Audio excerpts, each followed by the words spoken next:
Chemistry के कुछ question start करते हैं जो कि बहुत ही इंपॉर्टेंट हैं। फर्स्ट क्वेश्चन देखते हैं, what is the pH of rain water.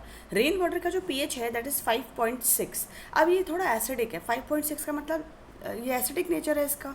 क्यों एसिडिक होता होगा ये इसलिए एसिडिक होता है क्योंकि जो हमारे एटमॉस्फेयर में जितनी भी गैसेस हैं ना, जब रेन आती है तो इन गैसेस से रिएक्शन करती है, जैसे सल्फर डाइऑक्साइड है, नाइट्रोजन के ऑक्साइड्स हैं और ये कार्बन के ऑक्साइड्स हैं। इनसे रिएक्शन करके ये एसिड्स बनाते हैं, है ना। तो ये बहुत ही डाइल्यूट एसिड्स होते हैं जिसकी वजह से रेन वाटर की जो टेंडेंसी है वो कैसी हो जाती है, एसिडिक हो जाती है। और वैसे अगर नॉर्मल वाटर की बात करें तो वो कैसा, उसका पीएच कितना होता है, 7 होता है। लेकिन अगर आप उसको गर्म करोगे ना, अगर आप नॉर्मल वाटर को गर्म करोगे ना तो उसकी एसिडिटी भी एसिडिक, उसका जो मतलब पीएच होता है ना वो भी एसिडिक कैरेक्टर शो करता है। ध्यान रखिएगा ये चीज़। रेन वाटर का तो एसिडिक कैरेक्टर है ही। नॉर्मल वाटर न्यूट्रल होता है, दैट इज़ पीएच इज 7। लेकिन आप उसको हीट करोगे ना, गर्म करोगे उस पानी को, तो वो थोड़ा बहुत एसिडिक कैरेक्टर दिखाने लग जाता है। ठीक है। What happens when oxalic acid react with H2SO4। Oxalic acid H2SO4 के साथ, कंसनट्रेटेड H2SO4 के साथ रिएक्शन करके कार्बन मोनोऑक्साइड, कार्बन डाइऑक्साइड और H2O देता है। अगर आप इसकी रिएक्शन देखना चाहें तो मैं आपको ये रिएक्शन दिखा देती हूँ। ठीक है, चलिए। Oxalic acid is COOH। इसमें आप क्या डालेंगे, कंसनट्रेटेड H2SO4 डालेंगे तो ये हमें देता है carbon monoxide plus carbon dioxide plus water. ठीक है, चलिए नेक्स्ट क्वेश्चन देखते हैं। Which molecule would have the strongest hydrogen bonding. CH4, H मतलब फॉर्मिक एसिड, या फिर बेंजीन, या प्योर HNO3। इन चारों में से कौन हाइड्रोजन बॉन्डिंग दिखाएगा स्ट्रॉन्गेस्ट। देखिए क्या होता है इसमें, ऐसा लग रहा होगा आपको कि HNO3 तो दिखाता ही होगा, है ना। ऐसा लग रहा है ना, क्योंकि H और O दोनों है उसमें, लेकिन ऐसा नहीं होता। प्योर HNO3 जो है वो कोई भी हाइड्रोजन बॉन्डिंग नहीं दिखाता, क्योंकि जब इसे हम सॉल्यूशन में डिसॉल्व करते हैं तो H आयन किस फॉर्म में ये अलग हो जाता है ना, H पॉजिटिव आयन देता है। तो उससे क्या होता है कि मतलब इसमें हाइड्रोजन बॉन्डिंग नहीं होती है। ठीक है। अब CH4 और C6H6 तो नहीं करेंगे हाइड्रोजन बॉन्डिंग, बट जो फॉर्मिक एसिड है ना वो अपने ही मॉलिक्यूल के साथ क्या करता है, हाइड्रोजन बॉन्डिंग कर लेता है। इंटर करेगा या इंट्रा करेगा, इंटर तो दो के बीच में होता है ना। तो ये क्या करता है, अपने ही मॉलिक्यूल के साथ, फॉर्मिक एसिड अपने ही मॉलिक्यूल के साथ क्या करता है, हाइड्रोजन बॉन्डिंग दिखाता है। मैं आपको बता देती हूँ कैसे करता है। देखिए, जैसे एक मॉलिक्यूल है इसका ये HCO, और ये गड़बड़ कर दिया मैंने, लिखने का तरीका थोड़ा सा तो चेंज करना पड़ेगा क्योंकि हाइड्रोजन बॉन्डिंग दिखानी है ना।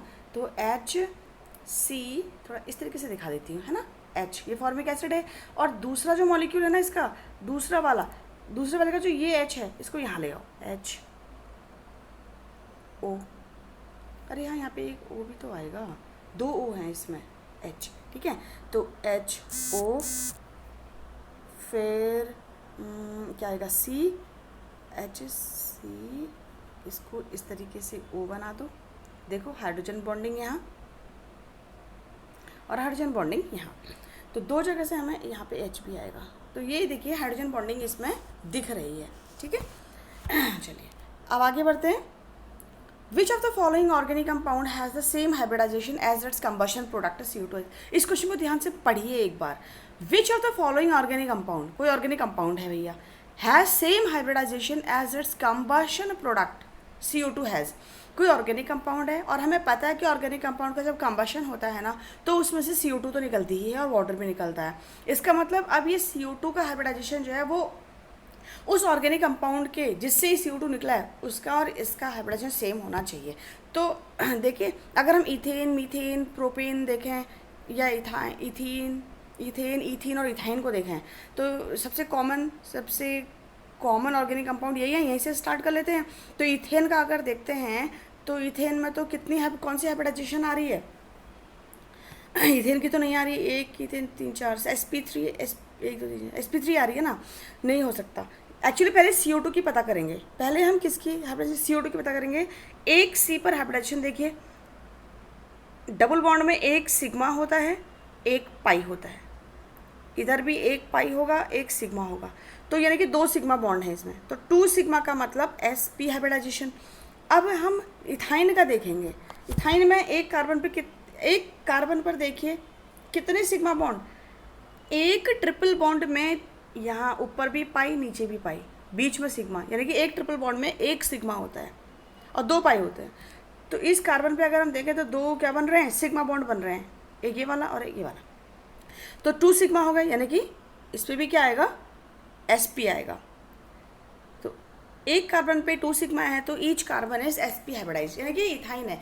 इथेन हो नहीं सकता क्योंकि इथेन की अगर आप एक कार्बन पर देखो, इथेन का फॉर्मूला क्या होता है, C2H6 होता है ना। एक कार्बन पर अगर आप देखो हाइब्रिडाइजेशन तो 1 2 3 4 सिग्मा आ रहा है, यानी कि sp3 आ जाएगा। तो कार्बन डाइऑक्साइड की तो sp है, तो इथेन की sp3 आ रही है, नहीं हो सकता। चलिए दूसरा देखते हैं, इथीन है क्या, इथीन में देख लेते हैं सी, इथीन का फॉर्मूला यही होता है ना, ये नहीं सॉरी, देखो 1 पाई 1 सिग्मा, तो एक कार्बन पर, सिर्फ एक कार्बन पर आप कितने सिग्मा बॉन्ड देखिए, 1 2 3, 3 का मतलब sp2 है ना, तो नहीं है। इथेन में भी sp2 sp3 है, इथीन में भी sp2 है, ये भी नहीं है। तो इथाइन में sp आ रहा है जो कि कार्बन डाइऑक्साइड के बराबर आ रहा है। चलिए आगे बढ़ते हैं। Which pair has maximum and minimum acidic character.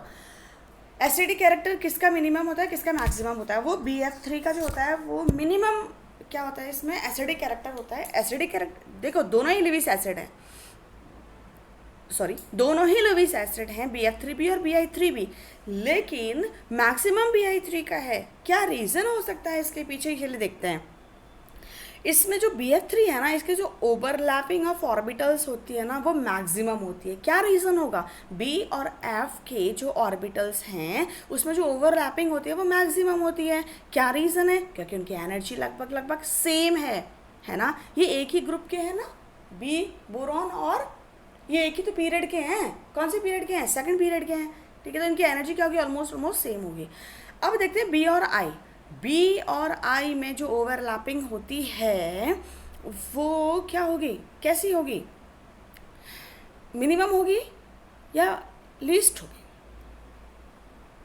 बिल्कुल लीस्ट होगी, क्योंकि जो ऑर्बिटल्स की एनर्जी का डिफरेंस है वो बहुत ज़्यादा आ रहा है दोस्तों, ठीक है। तो इसलिए ये क्या होगा, लीस्ट एसिड, या मतलब मैक्सिमम क्या दिखाएगा, एसिडिक कैरेक्टर दिखाएगा, क्योंकि ओवरलैपिंग क्या हो रही है, least due to large energy difference of the orbitals. समझ में आ गया। ओवरलैपिंग अगर कम होगी ना तो क्या फ़ायदा होगा, इससे क्या होगा बता सकते हैं, एसिडिक कैरेक्टर बढ़ेगा। सोचिए और मुझे बताइए क्या कारण होगा कि ओवरलैपिंग लीस्ट होने की वजह से इस स्ट्रॉन्गेस्ट एसिडिक कैरेक्टर क्यों हो रहा है BI3 का, सोचिए और बताइए, फिर मैं आपको कमेंट करके इसका आंसर देती हूँ। What are the ions present in the CS and I, ठीक है। इस कंपाउंड में आयंस कौन कौन से हैं, सीजियम और आयोडीन।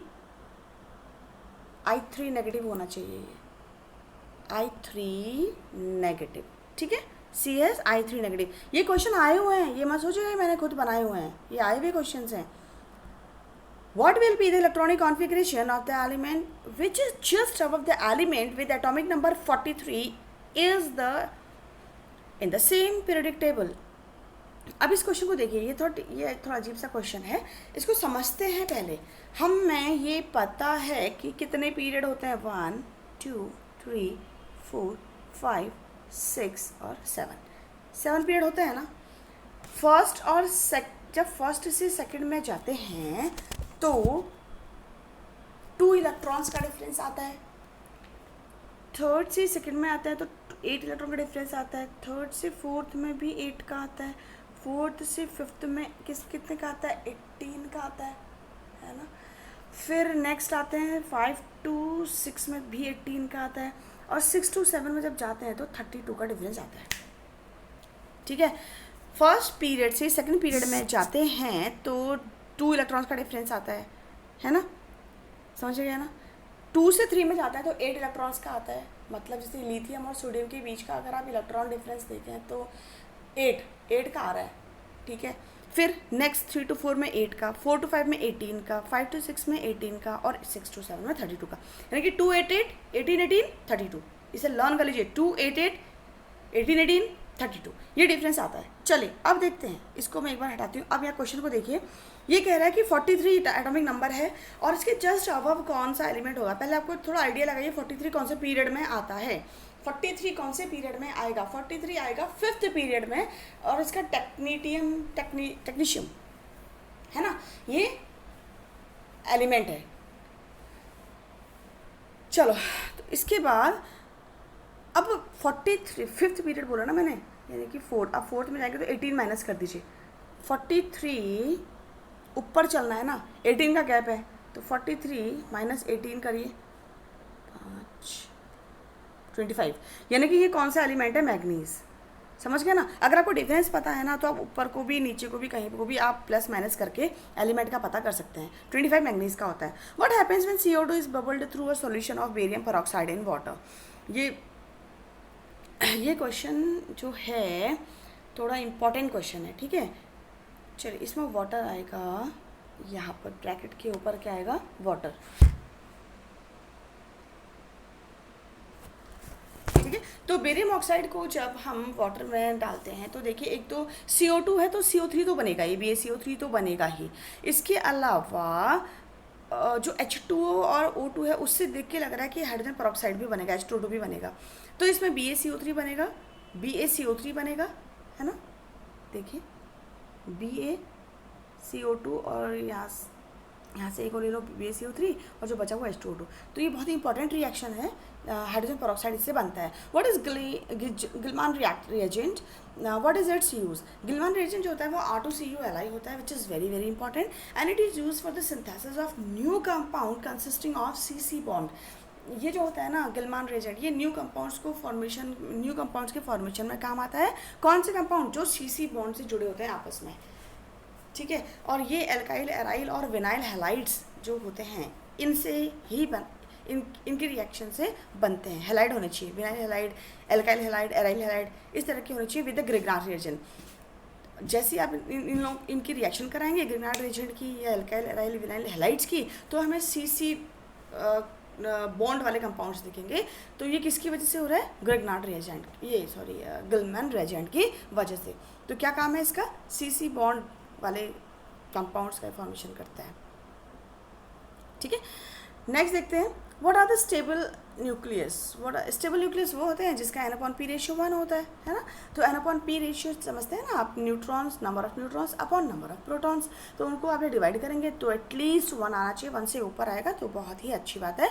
वैसे यूरेनियम का जो होता है ना, यूरेनियम का जो मतलब न्यूक्लियस होता है वो मोस्ट स्टेबल होता है, उसका 1.5 के कुछ ऐसी आता है। लेड का भी स्टेबल होता है, मुझे एग्जैक्टली याद नहीं है, बट यूरेनियम का सबसे ज़्यादा है, ठीक है। और उसके बाद लेड का है, फिर जाके मतलब अगर आपको स्टेबल न्यूक्लियस की बात करें तो एटलीस्ट 1 होना चाहिए, 1 से ज़्यादा हो गया तो और भी ज़्यादा stable. Thank you so much students, friends.